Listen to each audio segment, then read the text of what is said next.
new people, I ask them to, all right. Sorry. Yeah, you'll have to, I think they have to sign off that they are okay with being recorded. So you'll have to click on continue. And if you're new to gardening, I ask you, feel free to either put it in the chat if you're uncomfortable, or I was saying, Lola, since it's a small group, maybe we can just kind of come off mute, and if it gets too wildly, you let us know. Sounds good. All Yeah, right. and if folks do have questions that they do just want to throw in the chat, I'm happy to keep track of them and bring them up as part of the flow of the class, and we can also save some time for at the end for class for answers too. Great. All right, so I disabled the waiting room, so folks will just be popping in. And if I haven't met you yet, I'm so sorry, because at this point in the season, we'd be hugging on all of y'all.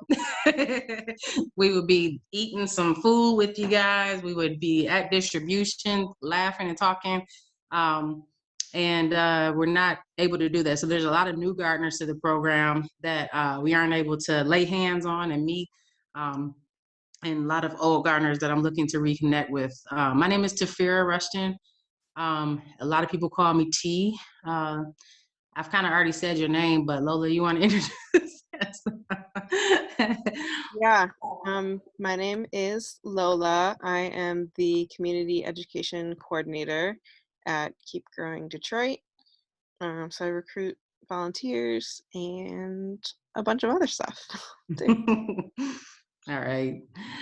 So I come to container gardening because I have, and Lola knows this, I have 2 big old trees on my property that are old and beautiful, and I cannot take myself to cut them down. But they do block a lot of my sun, and so I have to be creative about how I grow. So I have containers on every piece of land that sun hits, all throughout the backyard. I have probably about 10 to 15 containers going at a time. So I'm not an expert, but I have been learning some tips for the last couple of years in this new space that I'm in. And so here to talk about it a little bit. Let's see. Yes. So if you're brand spanking new to gardening, this should be obvious. Container gardening is the practice of growing plants inside containers instead of putting them in the ground. So you'll hear people say in ground versus raised beds versus containers. Yep. Uh-oh.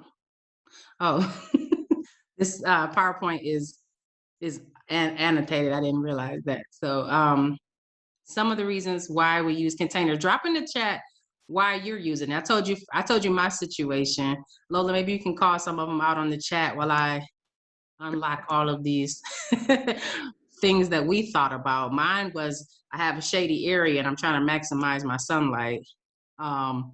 Why are you growing in containers or interested in growing in containers? Here's some reasons that we thought of. Someone said they live in an apartment. A couple folks said they live in an apartment. Someone said that they have rodents in the neighborhood. We've been hearing a lot about pests this year, like furry pests, like squirrels and rodents and things like that.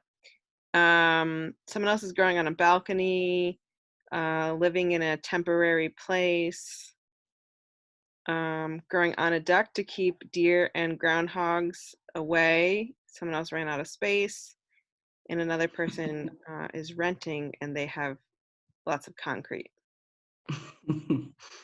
You know this guy, Lola? This is my little guy. Yeah.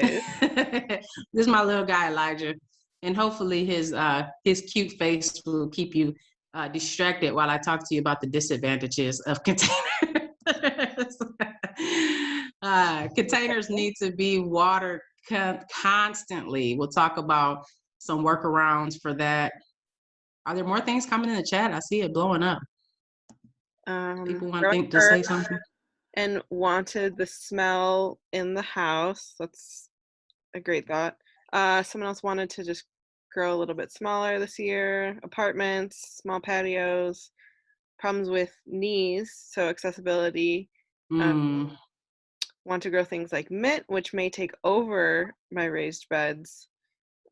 Want some plants closer to the house for quicker access, like herbs and greens, Okay. like a kitchen garden type deal. Hey, that's a good one. I don't know if we had it on our list.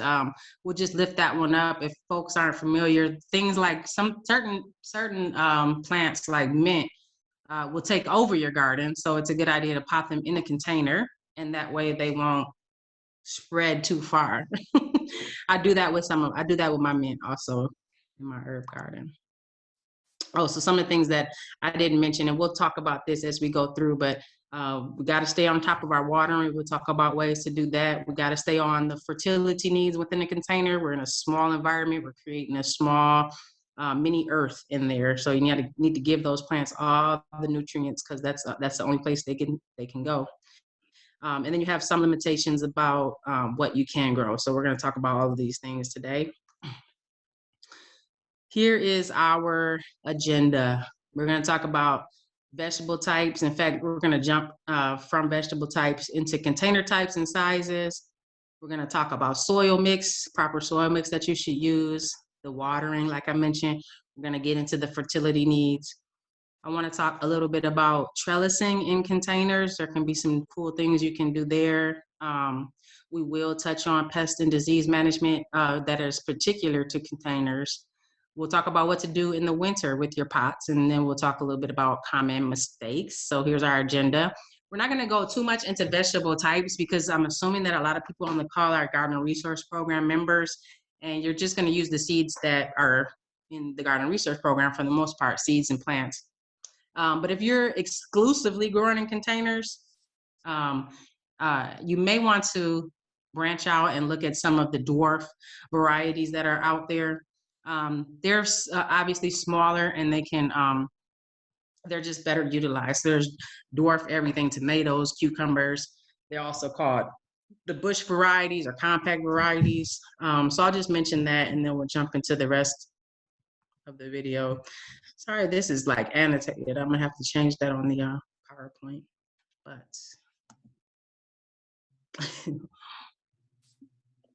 what can you use as containers? If you can put soil in it, you can use it to grow.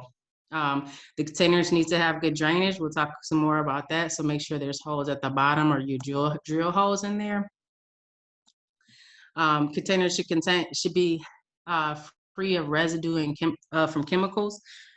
So me and Donnie were talking right before we started the class about plastic containers, and we probably all have heard a little bit about like microplastics traveling into our body and things like that. That's a lot of like water bottles and things like that, and microplastics living in our body forever. But just kind of be aware of using food grade plastics, and most plastic containers are that these days, but I just wanted to put the numbers on there of the food grade ones. Those will be on the bottom of the packet. Just a note about the hard shell plastic or the terracotta.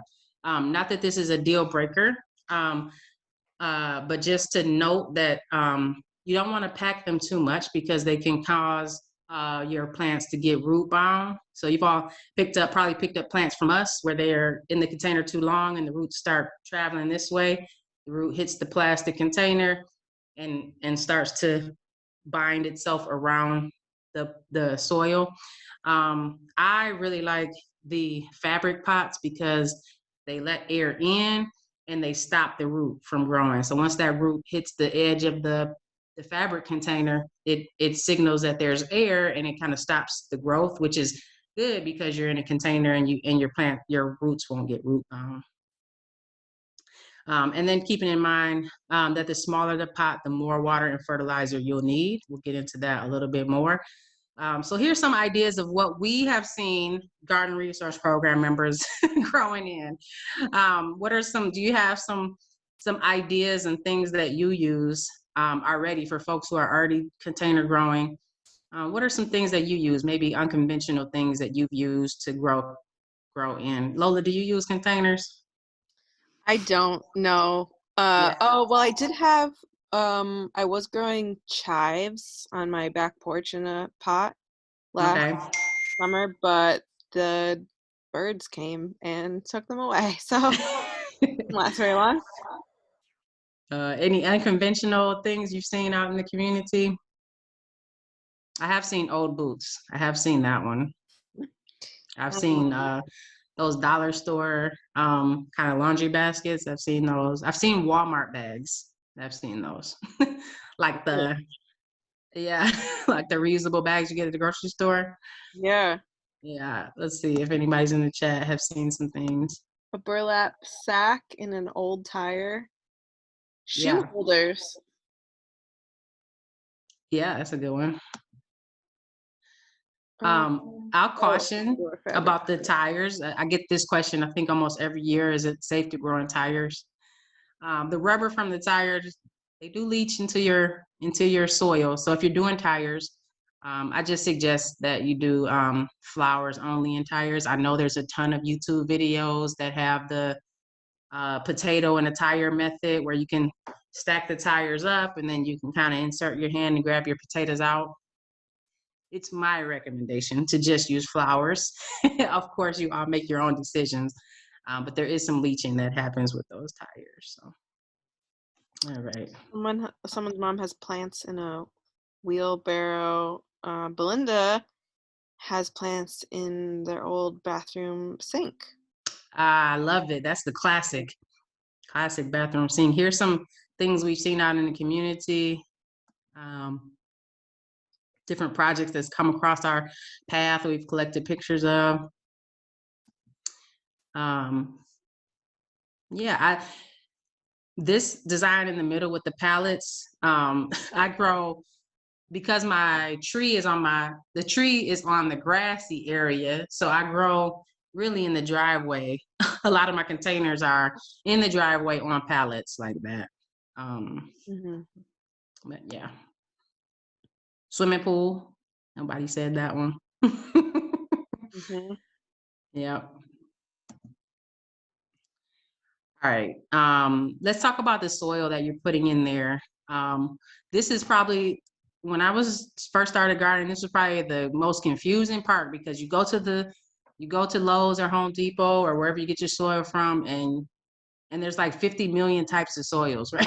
It's like there's like compost, manure, garden soil, potting soil, soilless mix. There's like you're like, what? So for pots, we definitely need the potting mix. I'll tell you why.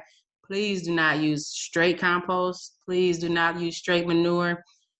Please do not use soil from your existing garden beds, just like out in the backyard. We've seen that a lot. Do not use topsoil, which is deficient of nutrients.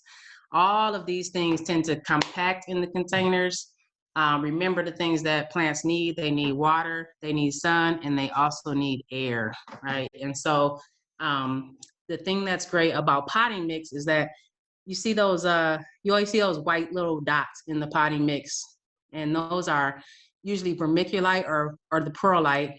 And those actually kind of just like hold space in the soil for your air to flow through in there. So and the mixes give you a nice kind of fluffy mix. And so here's some of the things you'll find in there. Peat moss is pretty typical. If you're an environmentalist, you'll know that peat moss can be harvested in a way that's harmful to the planet. So I always look for sustainably harvested peat moss. We can get closer in that. Some people use the cocoa core as a base. Usually there is some kind of compost in the mix already, and that perlite and vermiculite and kind of other fillers. So I just wanted to mention which potting mix to use. There's a couple different brands. This is the Kellogg brand. I've seen a lot of people use that. At the KG farm, we use Sunshine Mix a lot. So you can make your own. You could save a little bit of money if you use a lot of potting soil. You can make your own. Our recipe is we use a mix, but then we add compost, we add blood meal, we add green sand. And I'm sorry, we don't add bone meal. I made this too fast. We add rock phosphate.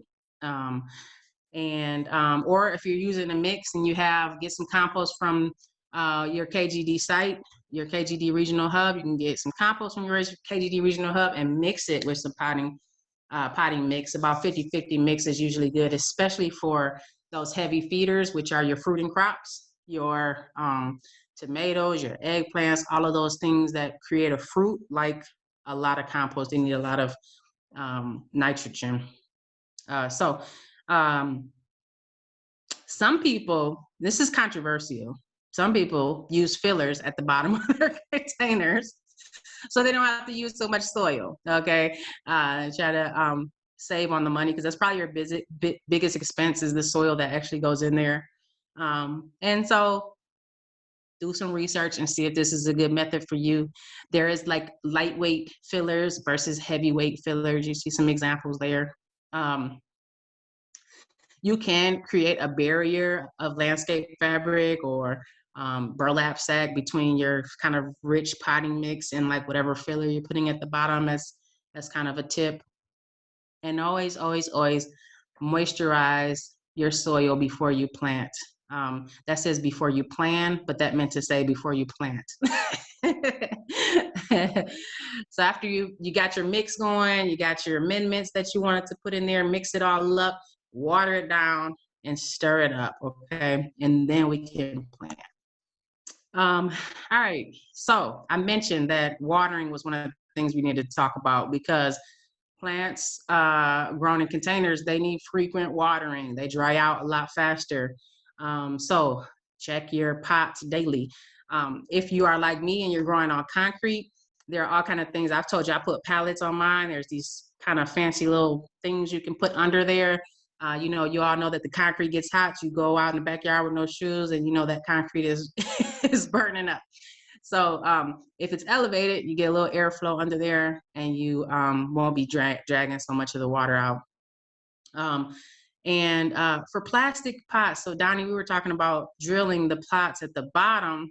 I saw some people drill it at the sides, and then they're collecting a reservoir of water at the bottom. So it's a tip that could work. And then mulching. This year, these are mine in the backyard. I told you I love the fabric pots. I'm trying my ground cherries in the pots this year. It's my first year, because same reason with the mint, those ground cherries, they get all over. I was like, I'll put them in a container. But you see, I mulch pretty heavily, even in my containers. All right, that's just straw that I use. Also mixed with some leaves from last year. All right. Some other watering tips. Some people use this bucket in a bucket method. So you see on the bottom right here is containers inside a bucket. So similar to if you're growing your own transplants and you have that kind of bottom sheet where you water just in the bucket underneath, and you're constantly have some water for those plants to suck up. Here again at the top is a similar method with the fabric pots, and then you have kind of a bowl or like a large, similar to your house plants. You have that lip on your house plants, so they can collect some water there. And then this fancy guy here at the bottom left is a self-watering container. You can see that this could be pretty easy to use in your containers. But if you are planning a trip or don't want to be watering every day, here's some options for you. Also, don't be afraid of drip irrigation for your plants. Anybody on the line familiar or have drip irrigation? I know we have this at the farm. We use it at our farm, and I intend to try next year. I didn't get my act together this year. Maybe I can get it together, but been super busy. Anybody in the chat, Lola, Yeah. using drip irrigation already? Yeah, Madeline said that she's used it before. Jessie has too. Nice. Did you put the timer on there? That's a really nice part. So the dripper, huh? We need to do that, right? Yeah. Right. It can be super easy. What do you think, Lola? I have this, I could click over to this video. Well, I don't know. we have about 30 minutes. But if you could drop in the video that I sent you, Lola, earlier, it's a long video. It's about 30-minute video, but about 18 minutes in is a really, really, really clear and plain explanation of drip irrigation and how to install it. So there's plenty of these on YouTube, but this is the one that I really like. They have these kits that come with all of these pieces that you need. And it starts with your backflow preventer. And if you want to use, I would add to the kit, I would add this splitter, is what we use on the farm, where you could have your hose coming on one side and your drip irrigation going on the other side. You can shut the hose off and keep the drip irrigation going. And underneath your splitter, you're gonna put a timer. So you could actually set, if you look on the timer, this timer, I think it was like only 20 or 30 bucks at the dreaded A word, Amazon, but it was 30 bucks. Wow. Well, thank you for being honest with us. You can actually set it, you know, for how long you want it to water, what time of day you want it to water. You would connect that. The kits don't usually come with the timer. You would connect that right after the backflow preventer. You attach all these parts, including a filter, so you don't clog up your system. And then this adapter, which makes it so that you can screw the line in to your system here. And then you have emitters that can go to each of your containers or to your raised beds. Don't be afraid to try it. It could be easy. And especially if you're the type of person who wants to travel and not be wedded to your garden, it's a good option. So, all right, so we talked about watering. Another big thing with containers is fertilization. Okay, so fertilization is not a negative word. If you're an organic grower striving to be, we tend to just I don't know, I tend to stray away from this word, but we do need to make sure that our plants are, just like our bodies, are getting the nutrients that they need. If you're going to go and do a smoothie in the morning and you're going to add your protein shake or whatever that you do, make sure your plants are getting the nutrients they need, and you can do that in an organic way. So here's some examples. Just note that your containers are going to need a little more boost, maybe at least, I try to do 3 times out the summer, adding a little bit more and adding a little bit more nutrients to the pot, to each pot. So that could be a dusting of worm castings on the top, a couple of scoops of compost, top dress, adding things. And so also note here, the second bullet, your plants will need different things at different stages. So in the beginning of their growth, they'll need more nitrogen. Nitrogen is kicking out the leaf growth for you. Toward the end, once the leaf is growing and you're trying to get them to bloom, you're going to add more phosphorus. And so, so here, oops. Let's see, how do I go back there? Sorry, guys. I might need to escape to go back. All right, let's go back here. Just keep talking about fertilization. Once you click the button, you can't go back, I don't think, Lola. All right. You probably, if you're a gardener long enough, you've seen the 555 NPK, nitrogen, phosphorus, potassium. And these can be replicated naturally. The nitrogen, some nitrogen substitutes would be your compost, your blood meal. I love worm castings. Akello does too. He also uses a lot of fish emulsion at the farm. Phosphorus, you can be substituted for. You can get phosphorus in bone meal, rock phosphate.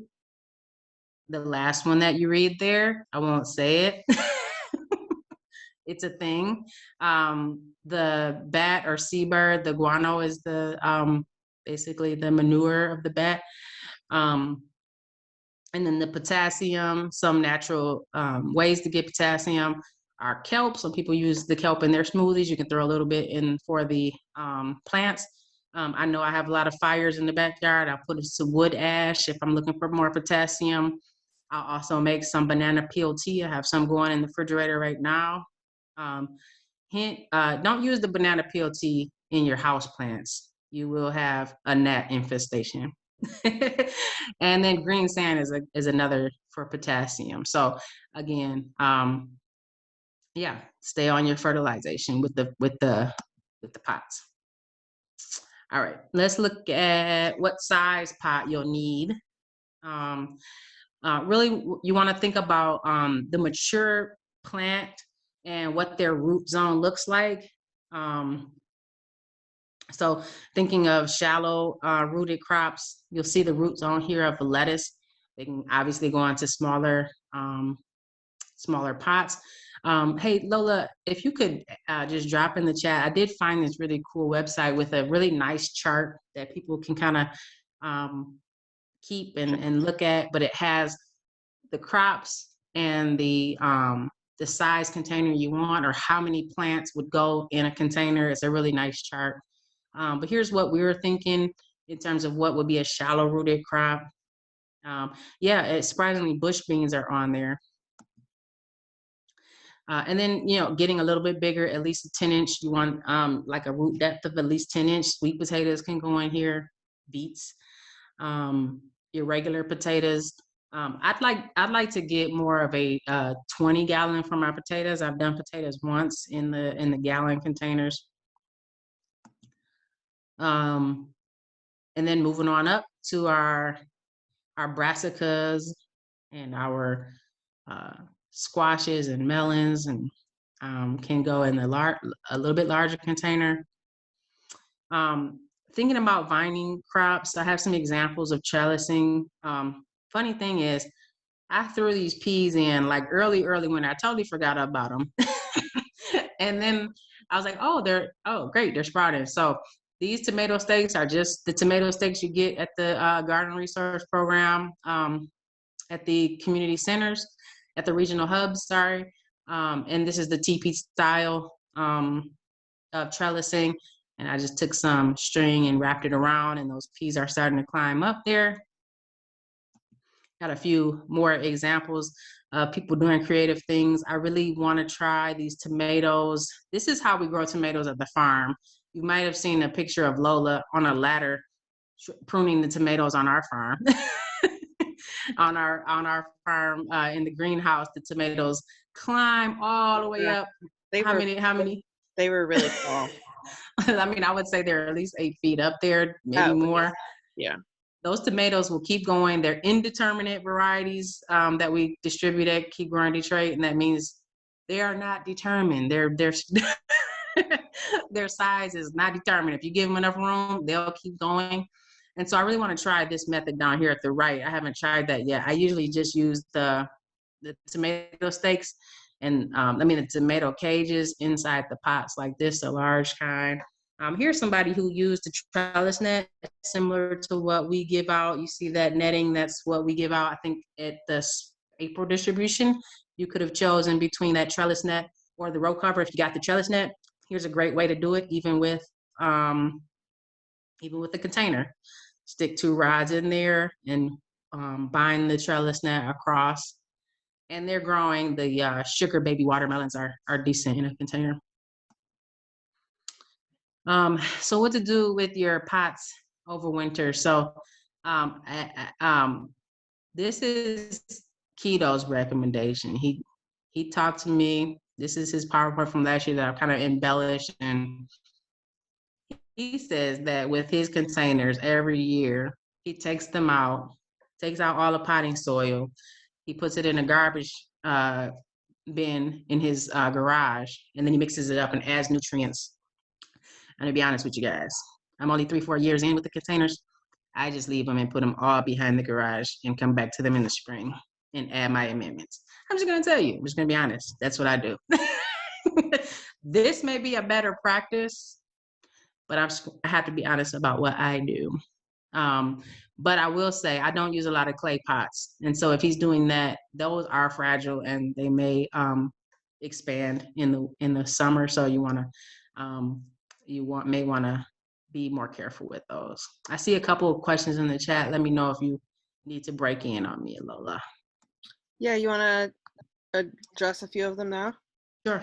So when you mentioned the trellis net and the row cover, we got a couple of questions about that. Madeline's wondering if that was for family gardens as well, and the answer to that is no. It was just for community, school, and market gardens. I'm not sure. We might be distributing more at Fall Crop. I'm not sure if a decision's been made about that, but she's also wondering if family gardens can get trellis and stake equipment. Yes.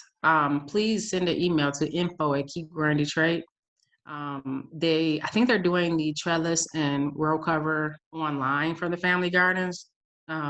So they'll give them a coupon code to buy trellis net, and it'll be free, but it'll be a coupon code. So they'll pick it up with the store distribution. And the tomato stakes, just shoot an email. They're at your regional hubs.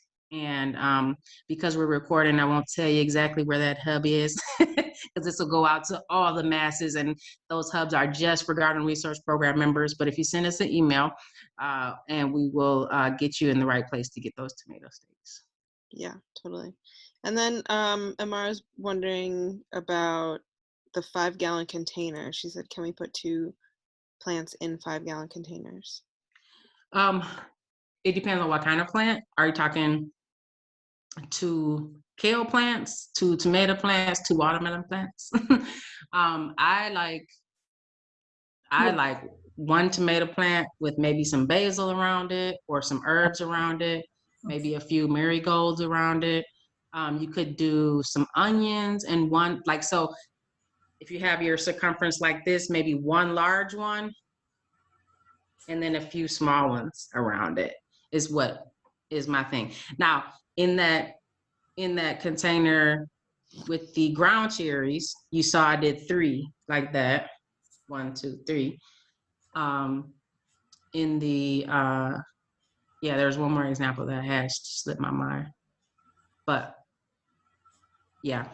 Amara, did you want to add something? Yeah, I was thinking specifically about the slide that showed what could go in a 3-gallon container.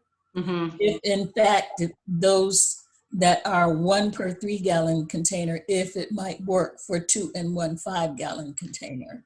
Okay, yeah, great question. A lot of them will.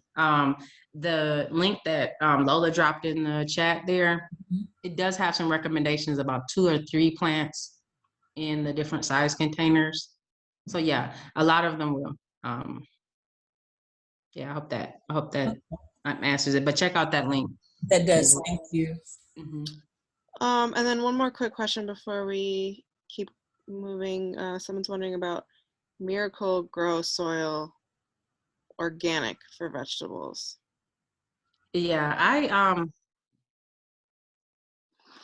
am not a fan of Miracle-Gro. However, they do have an organic potting mix that I use. It's called Nature's Cure, and then in small print it says Miracle-Gro. You just got to be careful with the Miracle-Gro. They do use a lot of chemicals in there, but this one, it says natural and organic. Yeah. Anything else? We want to keep going? Yeah, let's keep going. I have some questions saved for the end too. Okay.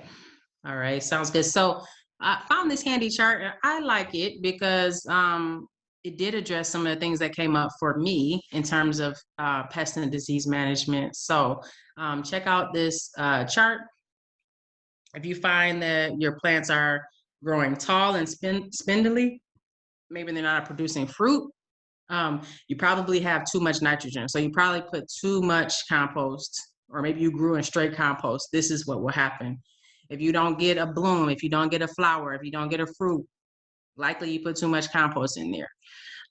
Or you don't have sufficient light. So a lot of times if you're growing your transplants in the windowsill in a small container, they'll grow, and I have a bunch of them up there in my kitchen right now, but because I didn't use grow lights, this time around they're growing, they're shooting up and they're growing spindly, but that's okay. I'm just going to sink them further down into into the ground when I plant them. And then the plants, sometimes you'll see them in the containers, they're yellowing. Usually if they're yellowing, usually that's excessive water. And so just make sure that you have that good drainage that we talked about, that water isn't sitting in the container and with no place to go. And you may want to reduce the water levels.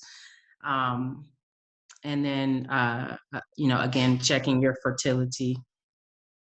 This one happened to me last year. I was so confused. The plants, I had some cucumbers in a large pot, about 20 gallons, and I had 3 plants. And and I would water it. And I'm thinking, okay, I watered you, you got sun, you got water, and it would still be limp like this. And usually you're like, okay, you get some sun, it'll perk up. You get some water, it'll perk up. Gave it sun and water and it wasn't perking up. And you know what it was? It was the aeration. So I went out there and I couldn't change my whole soil mix. So what I did was kind of aerate the soil around the plant with a garden hoe, small hoe. And that really perked it up. As soon as it got that air, it perked up. Sometimes you'll see like a burning on the tips of the leaves.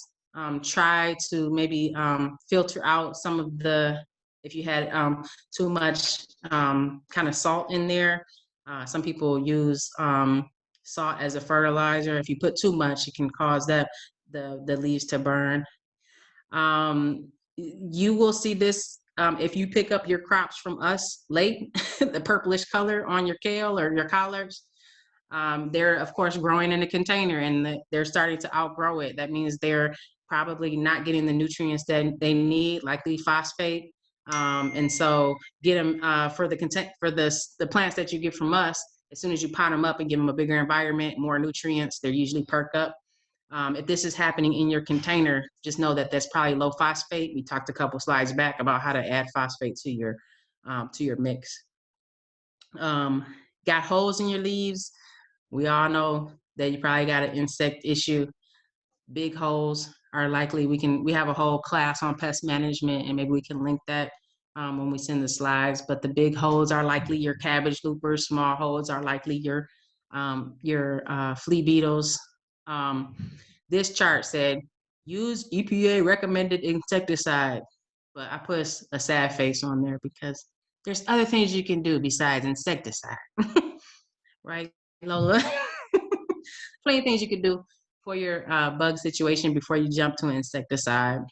And then the powdery mildew or the plants with spots, those are a couple different diseases that can be. And then this says use a fungicide. Put another sad face. Powdery mildew is a fungus. It just means that they don't have enough space. So maybe try trimming some leaves in there.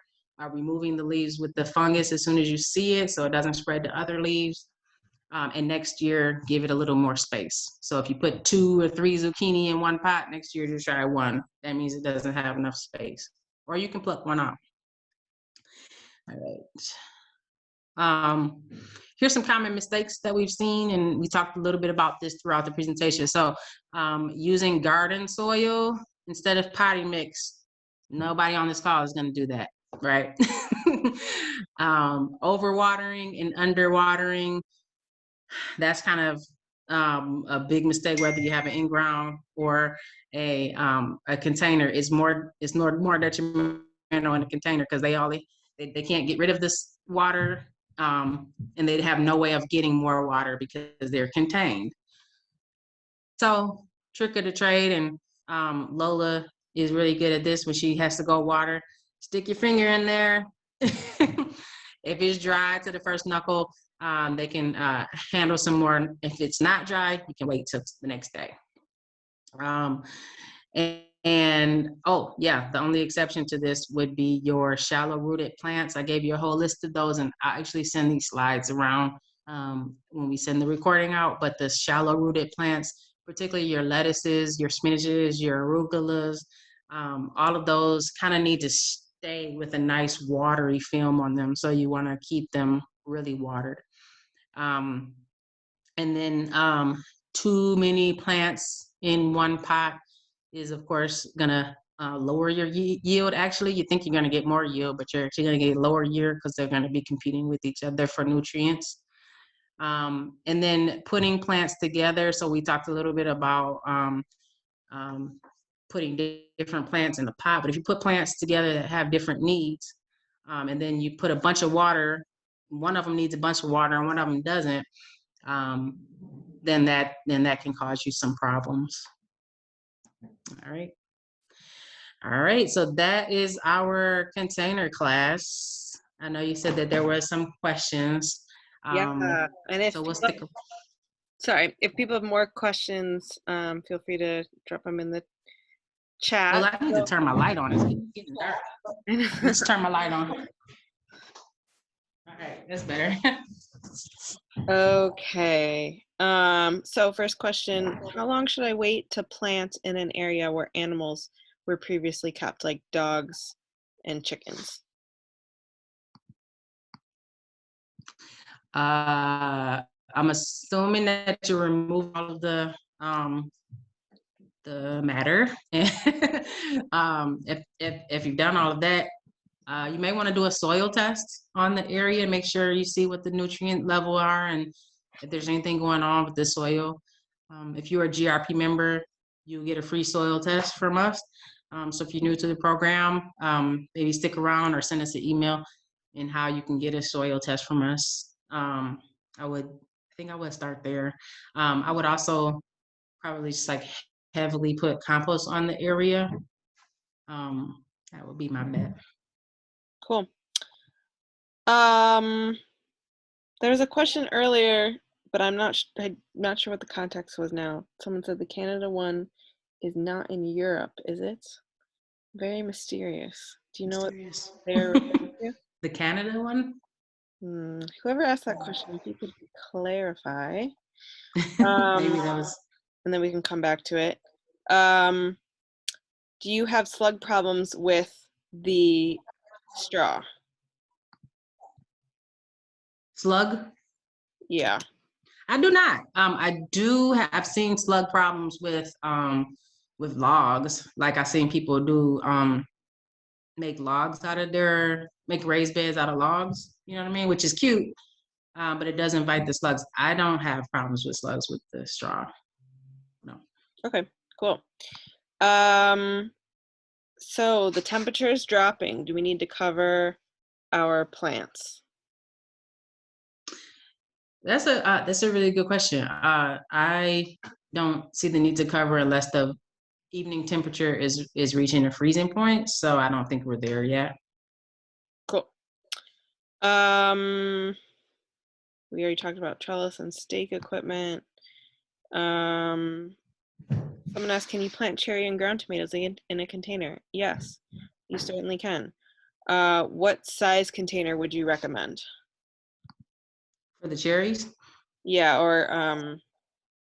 or ground cherries, yeah. For the ground cherries, I think they need like a 1.5 feet between them. Mine are kind of compact. That picture that you saw, they're probably about a foot. I'm gonna see how big they get and maybe take one out. But the cherry tomatoes do really well. I would go 3 gallon and up. I like to give my tomatoes a lot of room. Maybe I give them too much room. We But do that. I bought. We do that farm too. Yeah. I know all of the tomatoes we do on the farm, we do add things at the bottom of them, so that can stuff some other things in there, basil, things like that. Got it. Okay. I put strawberry, mint, and peppermint together. Apparently the peppermint is a bully. Should I repot?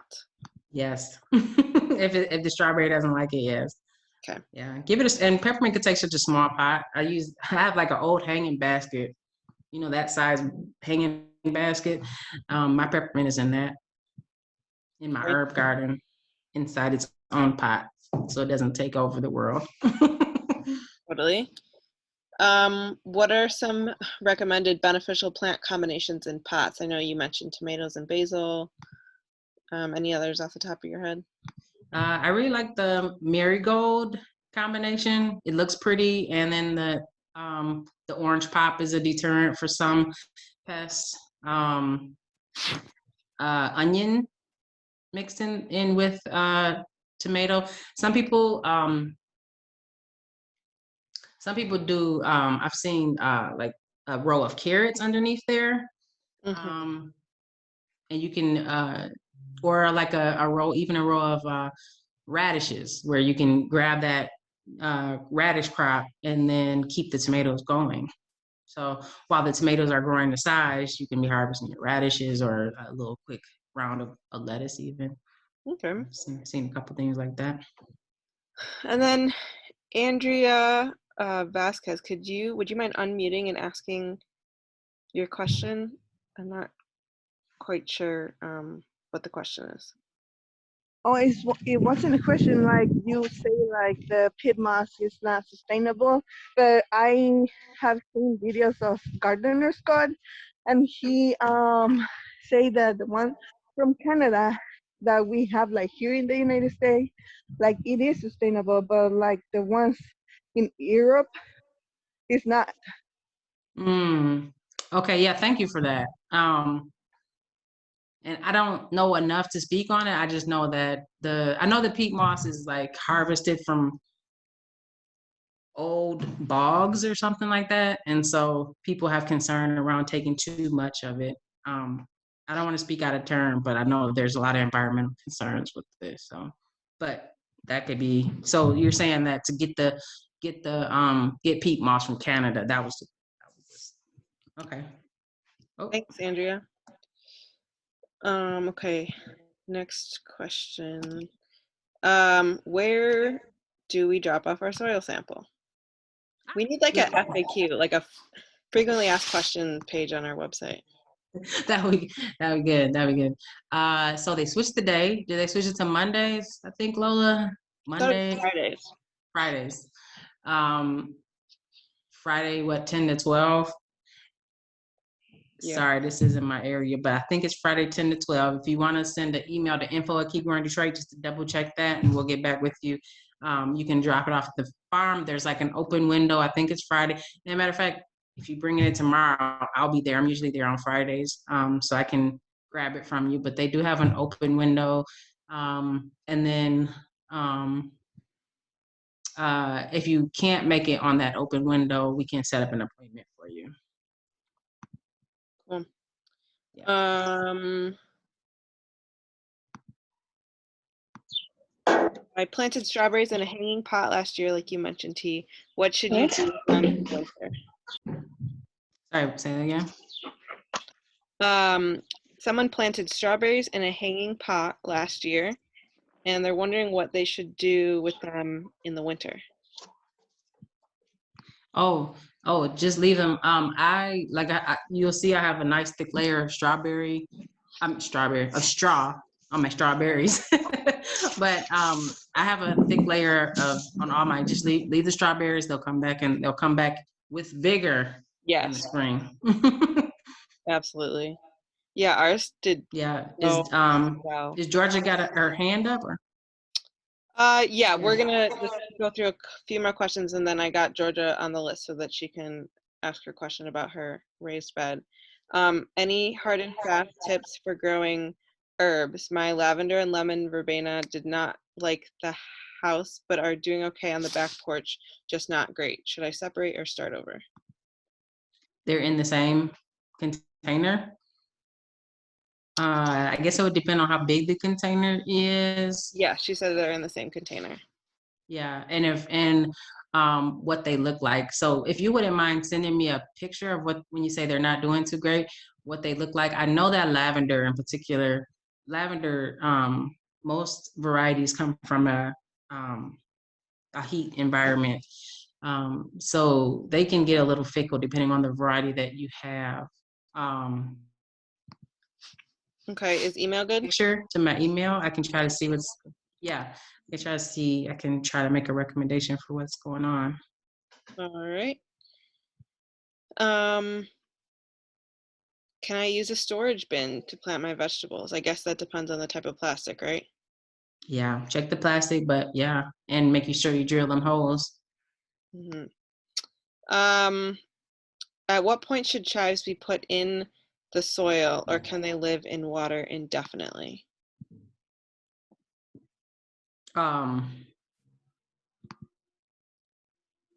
I don't know about indefinitely. Yeah.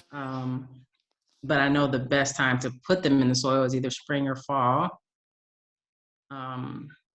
So yeah, I'm sorry, I can't answer that one. I've never tried to like keep them in water, like just like keep them going. I've never tried that. I would imagine that you would, it would be kind of a pain because you got to keep changing that water out. But okay, Georgia, I'm going to. Hey, Miss Georgia. Unmuted. Hey, How you doing? all right. Good to see you. I'm sorry I was late. It seems like Zoomomania, right? Everywhere. I know. Oh my On one hand, it's good because you can hit a lot of different things, and then on another hand, This is one of my favorite things, so I won't keep you guys long. I have the question about the raised bed. This is our first year doing a raised bed over in our family garden because the dirt is kind of rocky, and we noticed that ants are under there. Speaking of chives, we have a chives plant in that raised bed. Well, it was already there before my husband built the raised bed. Now, we how much soil do we need to put in there to really make the tomatoes do great every year, but like the greens and everything, we have to plant at the community garden. They will not. They hate the soil there, so we've changed sides. It just never works. What do you mean when you say they hate the soil? What's happening? They never grow it. They don't grow any size, you know. So we just gave up on putting them in there. So we got the raised bed so we could put dirt in it to see what it'll do this year. Okay. Now, the chives grew little purple heads on them. If anybody can chime in on that, those are the seeds, right? Yes. They're also edible and delicious. Thank you. I was gonna ask you that because we're gonna eat some of those then. But I can replant those.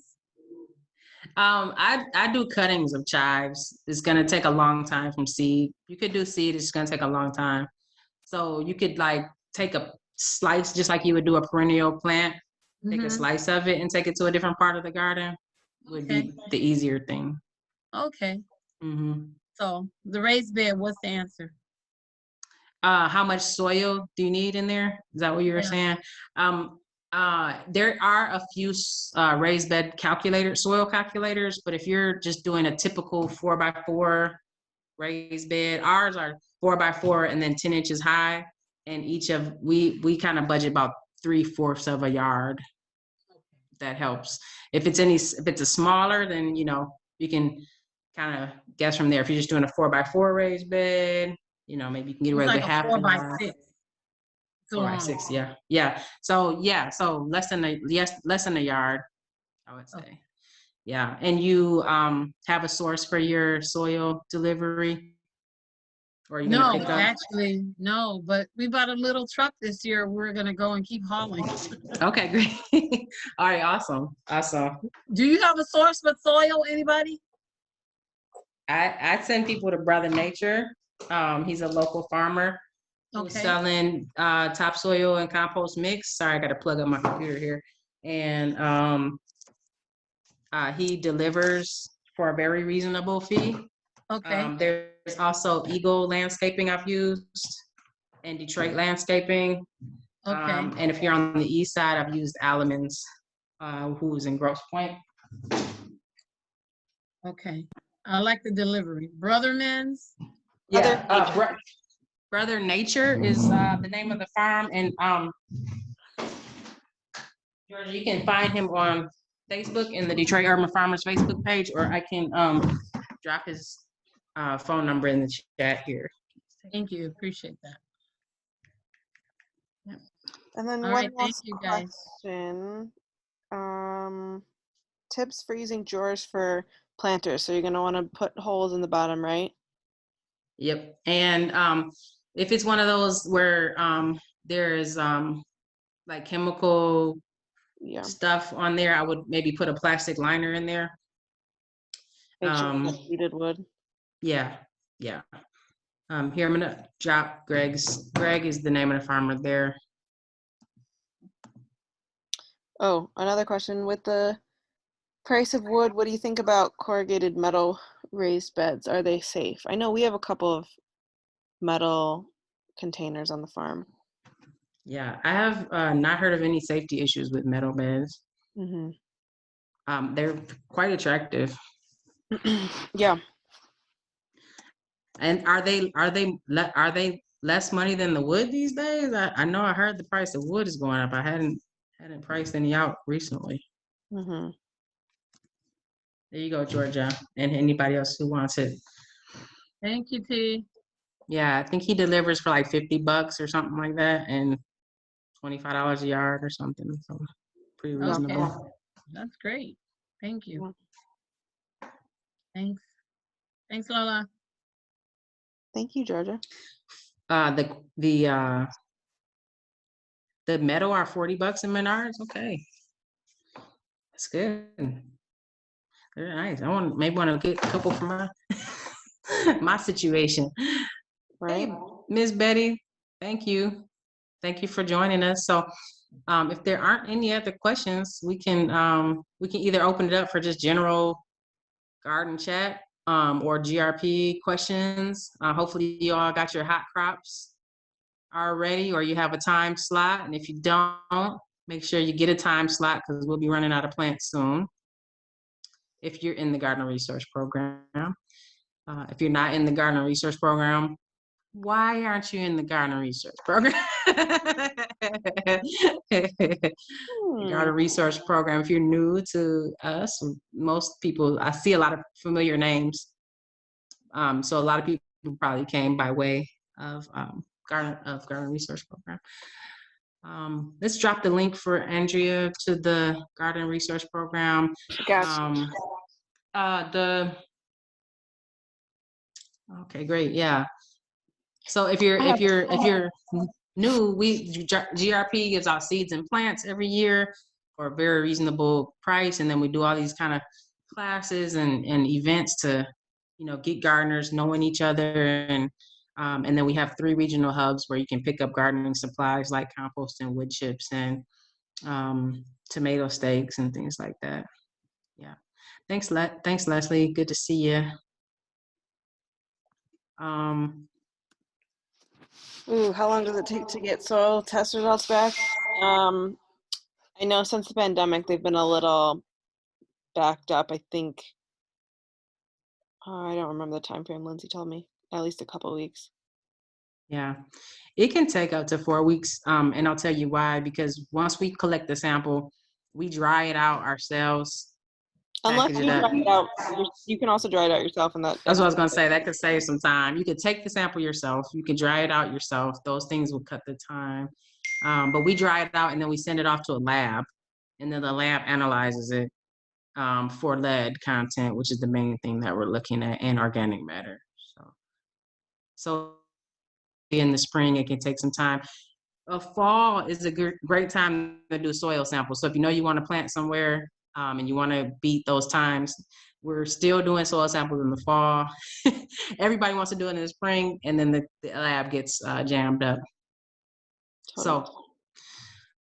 So yeah, I think that means that I talked enough because no more questions. I have one more question. Okay. Are there any events going on Saturday? Because I know there's a lot of Motor City makeovers. Are any gardens going to be having any groupings or anything like that? And if so, what would you say the site is? And why do I not know about the site being a long-standing member? You're talking about the regional hubs? Yes. You don't know about the regional hubs? No. What? I know, right? I stay in the dirt too much. Okay. What? So, GRP members, there's 3 right now, and it is open only to GRP members, so I don't want to give out the address because this is a public class. Oh, I know about the regional hubs. I'm sorry. okay. I was No, like, I was talking about events. No, oh, I was talking about the event. did you see my face? I was like, you don't Yeah. know about it? Yeah. You don't know No, about the it? events. Anybody having any events, like cleanup events or planting Yeah. events or anything like that? Are we posting it on the website? Yeah, I don't have any events. Do you know of any, Lola? No, I mean, we haven't been doing many public events outside of distributions. And I don't know of anything going on Saturday. Okay. All righty. I have a question. When they gave us those potatoes at the distribution, do you just put those potatoes in the dirt, and that's it, or do you cut them? That's a great question. If they're big enough, some of them that we gave out were small, but if they're big enough, you can slice them 2 or 3 at least. Make sure that each slice has an eye, the potato eye. Right. That's the that's the sprout of the plant. So every slice that you take, make sure it has one of those eyes, and let it dry on your counter for a couple of days. That'll give it a little scab, and it'll be less likely to grab some diseases from the soil. Let it dry out, and then plant. Each one should give you another plant. So if we gave you 3 seed potatoes, and some people are like, these are just potatoes. What's going on here? I could have went to the grocery store. At the potatoes, if you don't know, the potatoes at the grocery store are sprayed with a chemical that makes it so they don't sprout. So it's more attractive to customers. So seed potatoes from a seed company aren't sprayed with that, and so they tend to have more of those sprouts coming out for gardeners. Yeah. So each of those. So if we gave you 3 potatoes, that's probably at least 6 or 7 plants, which is quite a bit for a family garden. Depending on what size you have. And so, and you can put that in a container, or should it go in the ground? Either one. You want either one? Okay. The thing with potatoes, if you do put it in a container, so like say the felt pots, you can roll those down, which is really cool. And with potatoes, you want to heal them up. They call it heal it up. So as a potato plant is growing up, you want to add more soil to it because all along the stem is going to be these outshoots, and that is what the tubers are going to grow off of. So the higher you heal it up, the more tubers you have and the more potatoes you have. Okay, so start with a low amount of dirt. Yeah, so if you're growing in one of those bags, start off with a little bit, put the potatoes in, they start growing, give them some more, they start growing, give them some more, like that. Okay. And then at the end of the season, dump your bag over and you get a surprise. Okay. And you were talking about a website was it the cover or was it just for the tomato stakes? So family gardens could get row cover or the trellis net from the store if there's supplies left. I know we were giving it out in April, so you can email us at info@KeepGrowingDetroit and ask if I'm a family gardener, is there any trellis net or row cover left? If you need those things, the tomato stakes should be at the regional hubs if you have those addresses. If you don't have those addresses, just email us and we'll get you the guide. We'll get you the guide to the addresses of those places. Okay, and you said info@KGD? Yes, info@keepgrowingdetroit.org. Oh, spell it all out. Yes, Okay. And make sure you put .org. Some people put .com, .org. Okay, all right then. Okay, so the real big question is, you see I'm trying on different paint colors. What do we think about the new, more vibrant blue? Are we Are we comfortable with that? Or should we stick with the blue that we know? Vibrant blue. The vibrant blue, it's kind of I see tropical. Yes. Thanks for the Brighten it up. confirmation. Yes. Thanks for the You should see my house. I got colors all over, like this one, this one, this one. You just happen to be in front of this one. So anyway, if there's no further questions, you guys can always feel free to reach out to us with your gardening questions. Send us a picture. We'll try to help you if you want support with, anything from purchasing the land you're growing on, from designing the garden, from support with the type of plants that you're growing, or questions, troubleshooting things. We want to see more gardens. We want to see people in control of their food. We want people to remember how to grow food, our babies, right? So we want to support you in that. So always feel free to reach out to us. Oh, One more question? Yeah, there's a few more questions. Do you Sure. want them to, do we have time, or do you want folks to email them to you? I have time. Yeah, I have time. Okay.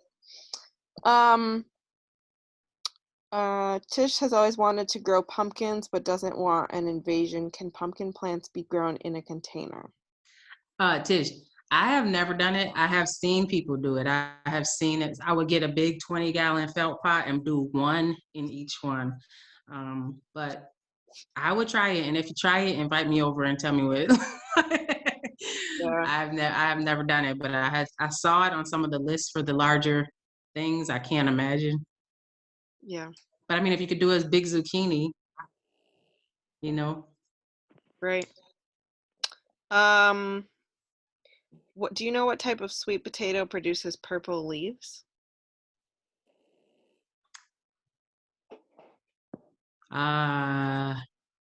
Let us go ask Molly that. She may know that question. Can we get back to you, Georgia, on that one? Now, I hope it's not purple because there's a nutrient deficiency. But if there's an actual potato that makes a purple leaf, let me get back to you. I'll text you. I'll text you at 2 a.m. in the morning with the answer. No problem. Thank you. Take care, Georgia. You too. Bye-bye. I have another All right. question about potatoes. Yes. Okay, so the potatoes that we received, some of the small ones, I kind of cut them in half, even though they were kind of small. I figured, if they had an eye, then they would be okay. Mm-hmm. But so I did kind of like let them sort of dry out for about a day, but they got kind of soft. Is that okay? They won't rot in the soil, will they? They could rot in the soil. Here's some things. Lola can send you a video we did of last year. A lot of our potatoes rot. I think it was too wet. But the actual seed that you're growing is not the concern, because that's going to die back. So that getting soft and wrinkly, that's okay. Still toss it in. But what we don't want is to overwater our potato plants and the new tubers that you're getting for them to rot out. It happened to us. We lost about 30% of our potatoes, and I'm being nice. I'm giving us a boost because we harvested them too late, and they had gotten a lot of rain, and it was in an area of the farm there wasn't a lot of drainage there. And so that's kind of the next concern, because I have grown them in pots, like in little tubs before, but I couldn't find them. So I just threw them in the garden bed, which I've never done before, which means it's gonna be a little bit harder because I'm gonna have to dig around for them. Yeah. But I water them, but we're gonna get a lot of rain tomorrow, and I don't want it to be too wet. Should I cover it up or just let it be, or I don't know? Because I was kind of soft when I put them in there anyway. Yeah. I wouldn't be concerned with one rainfall. I think we this was toward the end of the season when we were went to harvest them and we waited a little bit too long, and they got a few rainfalls. They got a few rainfalls, so I wouldn't worry about this one particularly. You would want to kind of let those beds dry out before you water them again, you know. Oh, last And don't forget to potatoes, heal them up either, just because right? they're in the bed. Mhm. So that was the other concern, like, because like I said, I've grown them like once or twice before, but it was a while ago. Mhm. So I know you have to heal them up, but how long should it be before I see like some leaves? Because I'm thinking like if I don't see leaves soon, you know, maybe they are rotting or no. Mhm. It can take a while. I do, I do know that, like, as you're sitting there waiting for them, I know potatoes are one of those ones that I sit there. Nasturtiums are like that. Potatoes are like that. Where you sit there and wait for a long time. Check out the germination time. I don't know that exactly, but I know that is one that it could take a couple weeks to see the Okay. sprouts pop up. Okay. Yeah. Thank you. Not a problem. Not a problem at all. So I'm going to ask you to unmute, and then you can ask your question. Hello, my name is Lisa, and I'm the president of Mortenson Grand River Association. And I'm new to this whole garden resource program.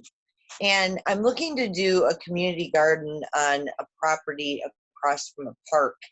And I need some help with the property, the designing, the whole kit and caboodle, because I've never done this before in my life. And I'm not really sure what you provide to get this going. Yeah. Good question. So the top three things, and there's no particular order, but the top three things to keep in mind is land security. So having either permission or ownership of the land, we can support with that. Soil testing, which can come before or after, but it should be in the mix. We can support with that. And then the design piece, we can definitely set up a Zoom consultation with you right now or meet you in person. We've done, typically in years past, we have a garden development team who can like sit down with your community group and map out like, what are your priorities, kind of sit down if you want to do it with the whole block club, and maybe come up with a kind of a plot plan for you, is what it's called, a site plan. Okay. More likely I'd be better with somebody sitting down with me or even coming out to look at the land and, look at what I need to do, because right now Detroit Land Bank owns it, and I've asked the neighbors if they want to purchase it. Nobody wants it. So, to be honest with you, I've been paying everything out of my pocket for the community and the association. We haven't been collecting fees yet, and it's killing me. I need resources of what, you guys really provide. Yeah. So beyond those first steps, we do try to wrap our hands around and support community gardens, because you are supporting number of people, right? So you'll see even from the calls on people on the line, there's resources that community gardeners get that family gardeners don't get, because you are doing a service for the community, right? And so once we get those kind of three initial things done, there's resources that we can support with. There's like a raised bed program, if that's something that you're interested in. Yeah, that's what I was looking to do, is raise beds on the lot. Yeah. So each year we usually have a budget. It's usually around 100 beds that we give out each year. And so it's just a matter of getting in the hopper for those. And we do our best to get to as many people as we can, community gardens that we can. And then each of our regional hubs has compost that you can pick up for those raised beds or for the lot. We can connect you with tillers. In past years, we've had tilling services. This year we had to, I think that was one of the things that we had to drop with the pandemic, but that is likely to keep going. So we do our best to stand with you through the whole process and to help you see this through. So Give us Okay. give us an email, info@keepgrowingdetroit, and just say, hey, I was on a call and I'd like to have a. Well, Oh no, I think T I lost you. froze. But yes, you should email us. Okay, yeah, I definitely will, because I mean, I've got all these plants on the side of my house ready to go in the ground, and I'm like stuck. Right. I don't know, how to go about this, and I really want to do this. Is like my main mission this year, is to get at least one community garden going across from our new park that we're also having built. Mhm. So the community will be there in the park. They'll see the garden, that kind of thing. So I will definitely email you. I appreciate you guys so much. You just don't know. I've been watching all your videos about the planning and everything, and I'm like, okay, well, how do I go about actually doing it? Yeah, just give us an email so we can set something up. Sorry, I cut out for a minute. My internet went crazy. I thought it was my phone. I'm like, no, totally. no, don't go. I did All see. right, then. Yeah, nice to meet you, Lisa. Look forward to working with you. Okay. I did see Madeline. Is she still? I'm still here. Yeah, I was just gonna say about sweet potato vines. I know that they. I have a friend who works in landscaping that told me this past year that they're like planters. We'd like walk down the city and she'd be like, "Oh, yep, that's a potato." That you can literally just put edible potatoes, sweet potatoes, and just regular ones in pots, and they'll grow out and have these beautiful vines. And some are purple, like some just have purple leaves. I think there's like a sweetheart or a blackie, like a variation of sweet potato that just has purple leaves naturally, but they are all edible. Thank you. And can be decorative. I'll text Georgia right now and tell her that. You said black heart? Blackie and sweetheart, I think. Sweetheart. Okay. I think I have her phone number in my. You see, Lisa, we try to get up close and personal. I'll be texting you at 2 a.m. also. Well, it's been great sharing this evening with you guys. We're always here if you have other things that come up. We're a small crew, but we definitely try to get out to everybody and see what's going on. So with that, we can sign off. Do you want to do the corny, like get off the mute and say bye to each other? I like that. It just feels pretty good. Can we do it, Lola? Bye-bye. Take care. Bye. Bye, Leslie. Bye-bye. Bye, Fahima. Bye, everybody. Bye, Sharon. Bye, Andrea. Thank Bye, you. Tish. Bye, Cindy. Bye-bye. Y'all Bye. know if we was in person, I'd be like, Bye. Thank you guys. bye, Miss Cheryl. Bye, Betty. Bye, Miss Underwood. You gotta make it fun, you know what I'm saying?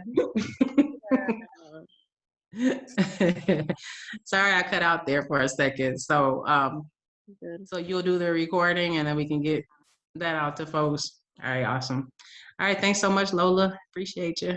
Thank you, T. Appreciate you. Peace. Cheers.